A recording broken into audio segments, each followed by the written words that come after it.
Assalamualaikum warahmatullahi wabarakatuh.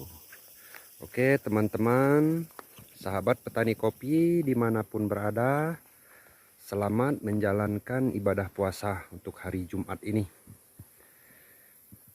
Hari ini saya akan membagikan pengalaman saya merawat kebun kopi, di mana ada teman-teman kita yang meminta untuk membagikan cara merawat kebun kopi. Ini sekali lagi saya katakan, ini cara saya. Jangan samakan dengan para master-master di luar sana. Ini cara saya yang saya bagikan kepada teman-teman sahabat petani kopi, khususnya subscriber Kopi Paine.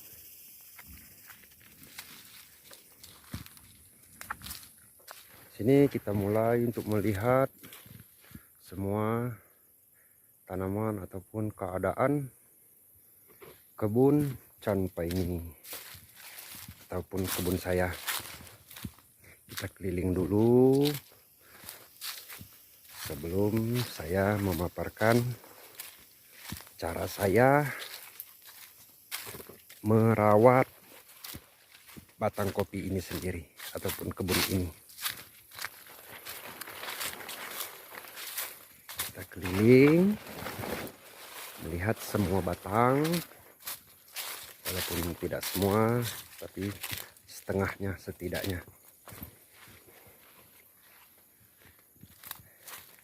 agar supaya teman-teman bisa melihat dari batang-batang itu sendiri dan bisa memahami cara saya melakukan perawatan.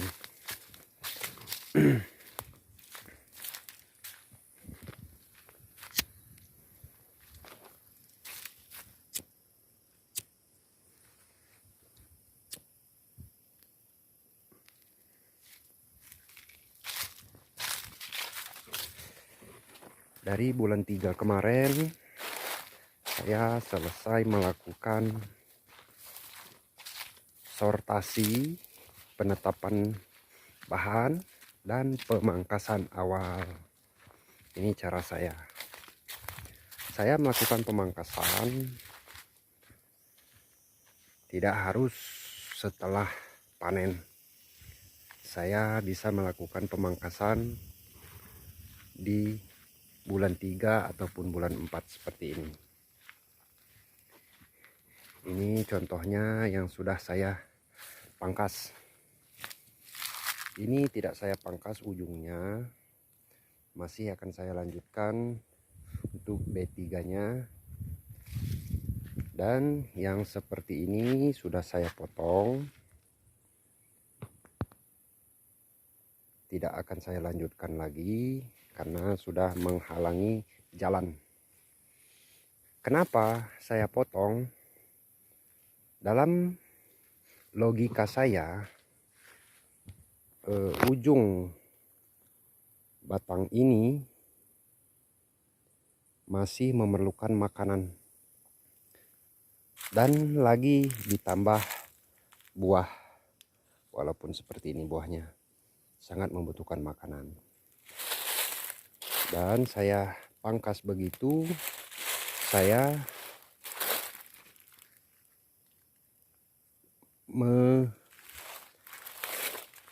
mefokuskan makanan itu kembali ke bahan yang saya siapkan ini, teman-teman.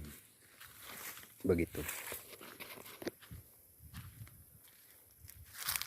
Yang tidak saya lanjutkan lagi, sudah saya pangkas semua. Ini seperti ini. Itu cara saya dalam pemangkasan ataupun perawatan kopi. Yang pertama, kita lakukan penyiangan. Yang kedua, rutinitas kita melakukan wiwilan atau membuang-buang tunas yang mengganggu bahan yang telah kita siapkan. Kebun ini luasnya kurang lebih 1,5 hektar. Tanaman awal kebun ini 4.000 batang. Akan tetapi dalam 2 tahun ini yang masih ada ataupun yang sudah menghasilkan buah, kebun ini hanya setengahnya saja, dikarenakan batang-batang kopi di kebun ini sudah banyak yang mati karena sudah terlalu tua dan terkena serangan hama. Saya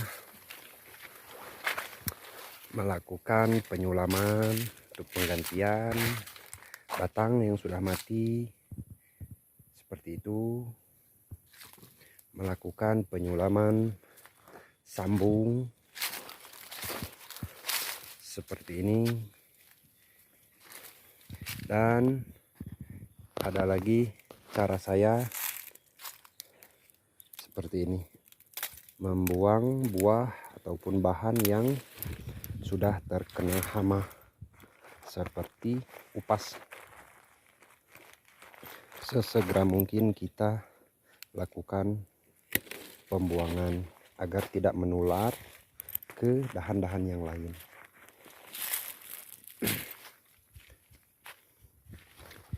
Itu terkena serang hama juga, tapi sudah mulai membaik.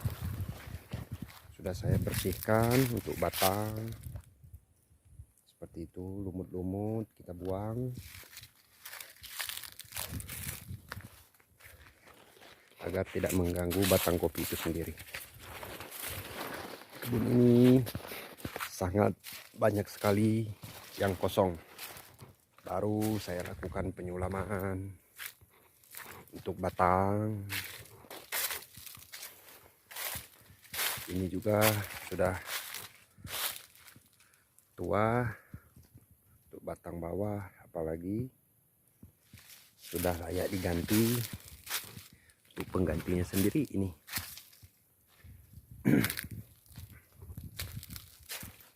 Beginilah keadaan ataupun posisi kebun saya yang dalam masa pemulihan. Itu yang bawah bagian seberang jalan. Kebun kita ini tengah-tengahnya jalan umum untuk saudara-saudara kita pergi ataupun ke kebunnya, melewati kebun kita. Sangat banyak sekali batang yang sudah seperti ini.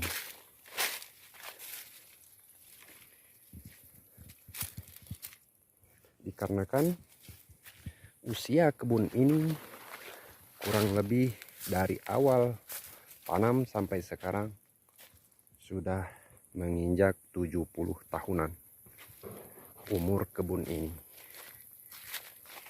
Pas saya yang pegang kebun ini atau saya yang merawat kebun ini, saya melakukan tahap pemulihan, pergantian batang seperti penyulaman, sambungan baru, begitu. Banyak sekali yang kosong untuk tanaman kopinya,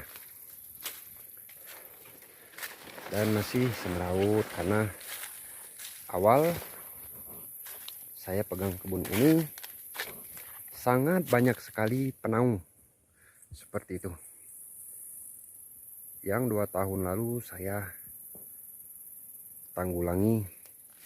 Saya mau menebang langsung. Saya sangat sayang dengan batang kopi, dikarenakan batang kopinya sudah setengah yang tidak ada. Maka saya lakukan bertahap. Saya lakukan pembunuhan secara perlahan untuk penaung sendiri. Ini untuk saya menanggulangi gulma. Saya simpan air di sini pakai terpal kolam ikan.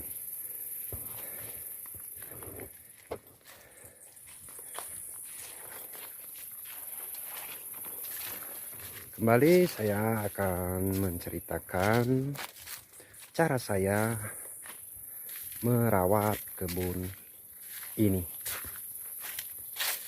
Kita ambil contoh dari selesai musim ataupun selesai panen di kebun masing-masing.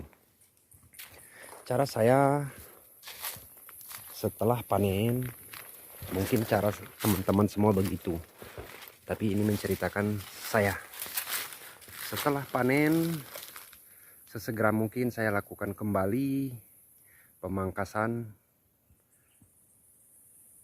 batang-batang ataupun dahan-dahan yang sudah berproduksi dan yang sudah tidak maksimal lagi untuk kita lanjutkan. Yang kedua, saya lakukan rutinitas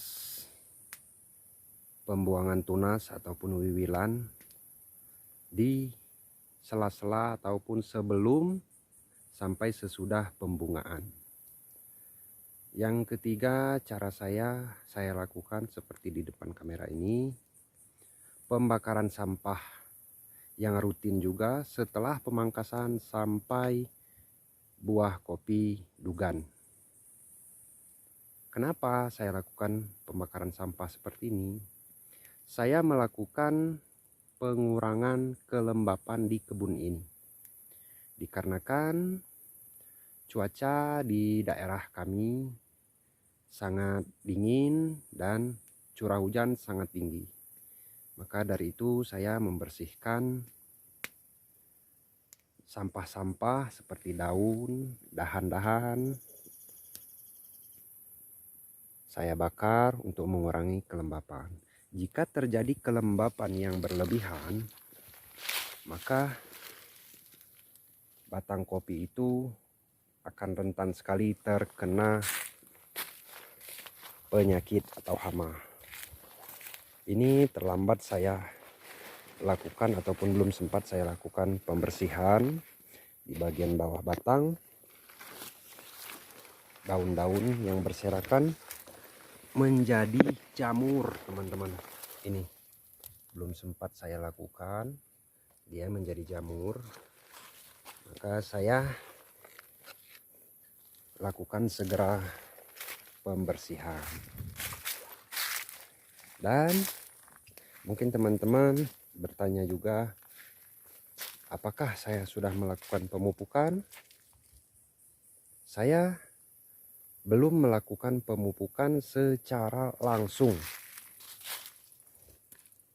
Hanya saja saya lakukan pemupukan itu dengan cara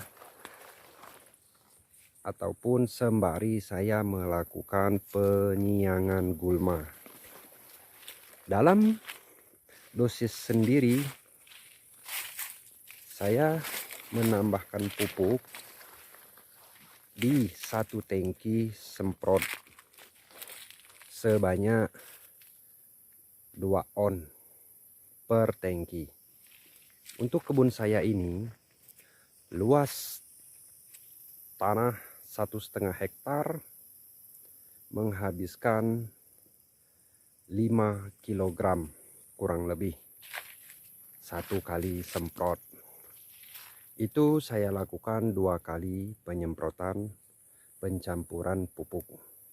Yang pertama saya lakukan di bulan 5 akhir dan awal bulan 6. Dan yang kedua saya lakukan di bulan 10 dan bulan 11 jika kita tidak ataupun belum sempat melakukan di bulan 10. Begitu teman-teman cara saya. Dalam 1 tahun saya hanya menghabiskan pupuk 10 kg. Itu pun jika ada. Jika tidak, yang paling penting dan yang paling utama saya lakukan sebelum pembungaan, saya harus mencampur herbisida yang saya gunakan dengan pupuk guna untuk mengharapkan bunga-bunga yang berkembang akan jadi buah, teman-teman. Begitu. Mungkin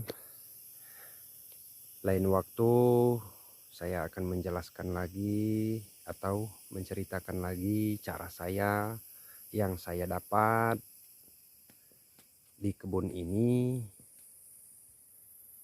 tentang perawatan kebun kopi. Itulah cerita singkat dari saya, cara saya melakukan perawatan. Terkadang begini teman-teman, walaupun kita melakukan pemupukan, tapi perawatan kita kurang maksimal, sama saja bohong. Dan melakukan penyimpanan bahan yang tepat, seumpama seperti ini, kita lakukan, titik tumbuhnya tepat, pertumbuhannya juga subur, tapi perawatan lanjutannya tidak kita lakukan, sama saja juga bohong. Semua itu harus imbang. Kenapa saya belum melakukan pemupukan secara langsung, penambahan nutrisi yang cukup? Dikarenakan saya belum maksimal melakukan perawatan batang-batang kopi di kebun saya. Saya pikir itu akan percuma. Saya akan mendalami dulu bagaimana karakter-karakter kopi di kebun saya. Setelah saya mendapatkan semua itu, mungkin nanti setelah saya lihat keadaan lahan saya sudah kurang mumpuni, saya akan menambahkan nutrisi yang cukup. Begitu teman-teman. Beginilah keadaannya. Ada yang sehat, ada yang enggak. Namanya kebun ini masa pemulihan. Inilah keadaan kebun Chanpai ini.